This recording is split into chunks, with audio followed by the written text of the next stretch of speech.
बारामूला के member of parliament engineer Rashid कल बाजाब्ता तौर पर पार्लियामेंट आएंगे और उनकी हल्फ बर्दारी होगी। हम आपको हर जो इस पूरी खबर का हर अपडेट बता रहे हैं। अभी जो बड़ी खबर है, क्योंकि उनके जो तमाम चाहने वाले हैं, उनके पार्टी वर्कर्स हैं, वो दिल्ली पहुंच चुके हैं। ये पार्लियामेंट का दरवाजा है, आप देख सकते हैं कि यहीं से जो तमाम मेंबर ऑफ पार्लियामेंट होते हैं उनकी एंट्री होती है और जो पासेस बनते हैं वो यहीं से बनते हैं। तो तमाम पार्टी वर्कर्स हैं, उनके घर फैमिली वाले हैं, वो दिल्ली पहुंच गए हैं। हमारे साथ ज्यादा बातचीत के लिए दो पार्टी वर्कर्स, खासतौर से मुख्य प्रवक्ता पीरजादा फिरदौस मौजूद हैं और साथ ही साथ प्रिंस परवेज भी मौजूद हैं। जिस तरीके से ये पूरी खबर आई कि पटियाला हाउस से एनआईए कोर्ट ने इस तरह की परमिशन दी, अब क्या माहौल है और कौन कौन दिल्ली आ गया है? बिल्कुल काफ़ी ज़्यादा अप्रहेंशन था लोगों में कि शायद इंजीनियर रशीद साहब को वोट लेने नहीं दिया जाएगा, मगर जबकि ये डिसीजन आया एनआईए कोर्ट की तरफ से तो बिल्कुल खुशी की लहर से ये दौड़ गई बारामूला कॉन्स्टिट्यूंसी में और लोग काफ़ी ज़्यादा खुश हैं कि इंजीनियर रशीद साहब को वोट लेने दिया जा रहा है। और हमारे कुछ एक वर्करान हैं वो जो आ रहे हैं और कुछ एक लीडर्स हैं पार्टी के, वो जो दिल्ली आ रहे हैं कल। तो मगर इसमें यह है कि कोर्ट ने सिर्फ परमिट किया है कि उनकी फैमिली मेम्बर्स जो हैं वो उनके साथ में होंगे कल हल्फ बर्दारी में। तो बाकी जो लोगों का प्यार है वो तो है ही, और जो लीडरान हमारे हैं वो आए हैं। तो अब ये ज़रूरी नहीं है कि उनके पासेस बन जाएं, हम कोशिश करेंगे, हालांकि अभी मैं था पार्लियामेंट में, हम कोशिश करें कि अगर उनके भी पासेस बन जाएं।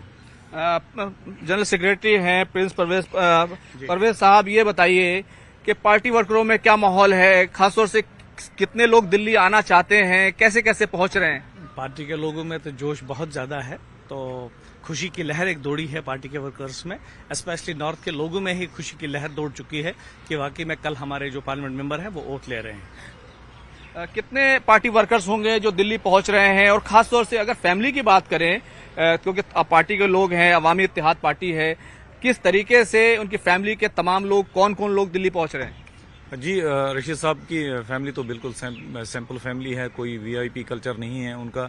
तो वो आज सुबह ही लैंड कर गए यहाँ पे। एक उनके लड़के दो हैं, अबरार और असरार, और उनकी बेटी एक है छोटी सी शबनम नामी, और उनके भाई हैं यहाँ पे।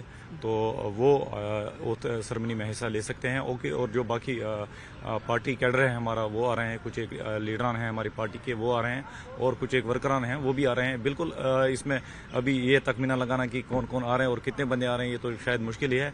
मुझे लगता है कि 50-100 के करीब लोग आ रहे हैं वहाँ से, जो जिनका जोश है कि रशीद साहब को वो यहाँ देखना चाह रहे हैं। हालांकि मुझे नहीं लगता कि मुमकिन होगा उनको देखना, तो मगर उनका प्यार है कि वो यहाँ पे आए। परवेज साहब, मना किया गया है मीडिया से बात ना करें, कई रिस्ट्रिक्शंस हैं, सिक्योरिटी कंसर्न है, तमाम चीजें हैं, तो ये जो आप लोगों को कितना उनको देखना चाहते हैं, कितनी बात करना चाहते हैं, क्या मैसेज लेना चाहते हैं? दिल चाहता है कि उनके साथ ढेर सारी बातें हो जाएं। 5 साल से इंजीनियर साहब को नहीं देखा है हमने, 5 साल से वो तिहाड़ जेल में है।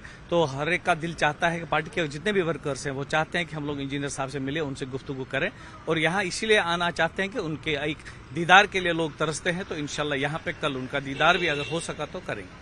क्या वेलकम करने के लिए क्या तमाम पार्टी वर्कर्स यहाँ जमा होंगे? क्या पार्लियामेंट के सामने वो आएंगे? बिल्कुल यहाँ तक आएंगे, जहाँ तक एक्सेस होगी, जहाँ तक सिक्योरिटी की जो है पार्लियामेंट की, वो जहाँ तक हमें आने देंगे वहाँ तक आएंगे। पार्टी वर्करान जो हैं, लीडरान जो हैं वहाँ तक आएंगे। तो बाकी ये इनकी डिस्कशन होगी वो कहाँ तक छोड़ेंगे, कब रशीद साहब को मिलने देंगे या ना देंगे, पास किस किस का बनेगा, वो तो पार्लियामेंट की डिस्कशन होगी। जो भी होगा हम बिल्कुल उससे सहमत हैं। हमारा बड़ा यही मसला था कि इंजीनियर रशीद साहब को वोट लेने देना चाहिए, तो इंशाल्लाह वो कल हो रहा है। तो देखिए, ये तमाम पार्टी वर्कर्स हैं, उनकी फैमिली के लोग हैं, कल सभी लोग दिल्ली पहुंच चुके हैं। लेकिन आपको बता दें कि जो पूरा मामला है, दरअसल इंजीनियर रशीद जो है वो 2019 से ही लगातार तिहाड़ जेल में हैं, और अगर कहें तो ये जो पूरा मामला है साल 2016 के टेरर फंडिंग से जुड़ा हुआ मामला है। और इस मामले में जो सबसे बड़ा जो अहम पहलू ये है कि उन्होंने तिहाड़ में रहकर ही अपना इलेक्शन लड़ा था।